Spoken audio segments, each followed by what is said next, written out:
Bismillahirrahmanirrahim. Assalamualaikum warahmatullahi wabarakatuh. Alhamdulillahirabbil alamin. Allahumma shalli wa sallim wa barik ala sayyidina wa maulana Muhammadin wa ala alihi wa sahbihi ajma'in, amma ba'd. Mengawali pertemuan kita di siang hari ini, kami ingin mengucapkan selamat Hari Raya Idul Adha 1442 Hijriah, dan selamat pula kepada saudara-saudara kita yang Allah SWT berikan kemudahan, berikan kemampuan untuk menunaikan ibadah haji di tahun 1442 Hijriah ini. Semoga hajinya menjadi haji yang mabrur. Allahumma amin ya rabbal alamin.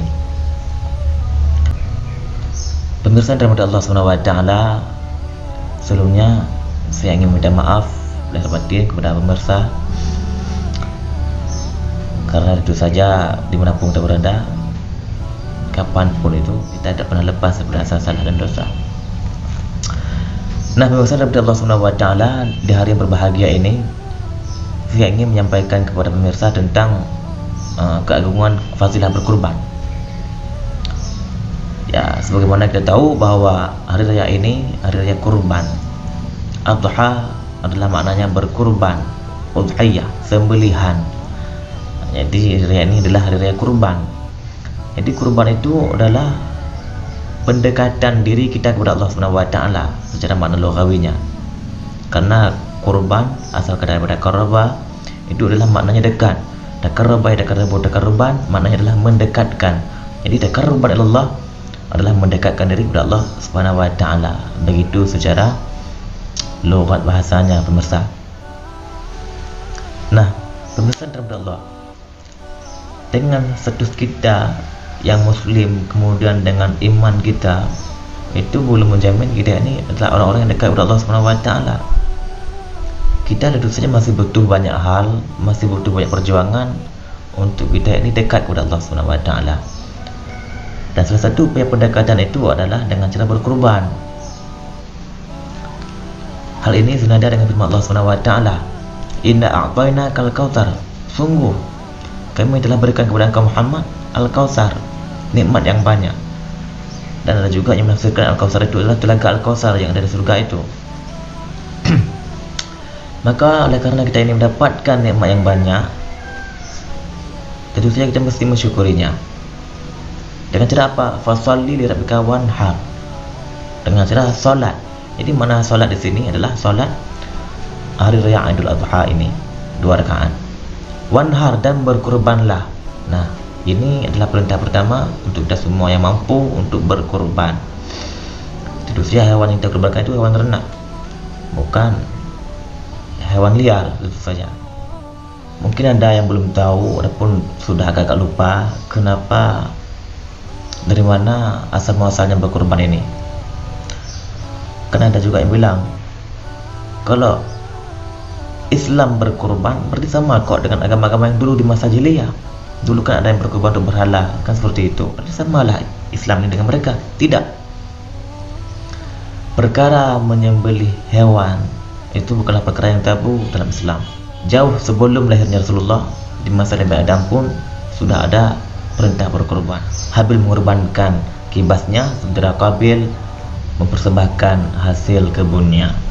Jadi masalah menyembelih hewan ini itu bukanlah perkara yang tabu dalam Islam. Di masa Nabi Ibrahim pun demikian. Dan peristiwa berkorban di 10 Zulhijjah ini adalah peristiwa yang membangkitkan ingatan kita terhadap kisah Nabi Ibrahim dan Ismail. Bismillahirrahmanirrahim. Qad kanat lakum uswatun hasanah fi Ibrahim walladzina ma'ah. Sungguh telah ada contoh teladan yang baik, suri teladan yang baik pada diri Nabi Ibrahim dan orang-orang yang bersama beliau.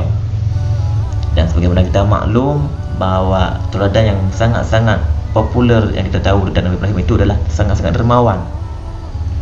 Hingga apa yang beliau kurbankan, apa yang beliau sedekahkan, infakkan di jalan Allah, mengundang decak kagum para malaikat. Hingga ada para malaikat yang menyamar sebagai manusia biasa untuk mengetes sejauh mana keikhlasan Nabi Ibrahim dalam beramal kepada Allah SWT. Rupanya jangankan hewan ternaknya, anak beliau pun mampu beliau korbankan apabila itu demi Allah SWT. Itulah keikhlasan. Jadi intinya apa? sesuatu hal yang berkaitan dengan kurban penyembelihan hewan ternak itu bukanlah perkara yang tabu dalam Islam, dan itu bukanlah jiplakan ataupun upaya plagiat dari tradisi-tradisi jahiliyah seperti itu. Bersandar Allah Subhanahu wa taala. Lantas apa fadilah berkurban hingga Allah Subhanahu wa taala itu menganjurkan kita ini untuk berkurban? Tentu saja sesuatu hal yang Allah Subhanahu wa taala anjurkan pasti ada hikmah manfaatnya, kan seperti itu. Rasulullah SAW menyatakan dalam sebuah hadisnya bahwa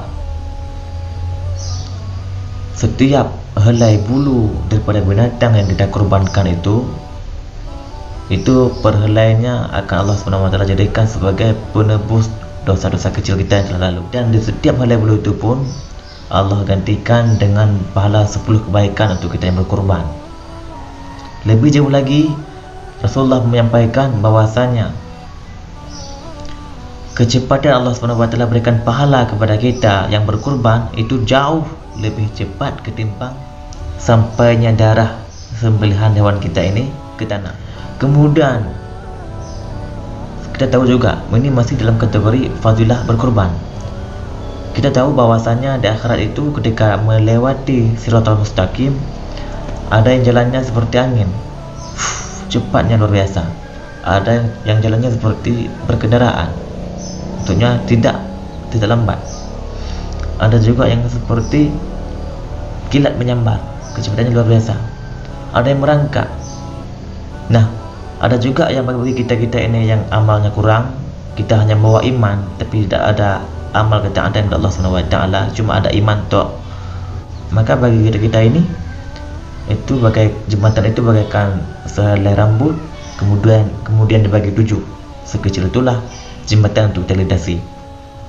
Nah, dan sekian banyak model jalan ketika kita melewati Siratal Mustaqim itu, ada yang merangkak, ada yang seperti kilat menyambar, ada yang seperti angin cepatnya. Dan sekian banyak fasilitas itu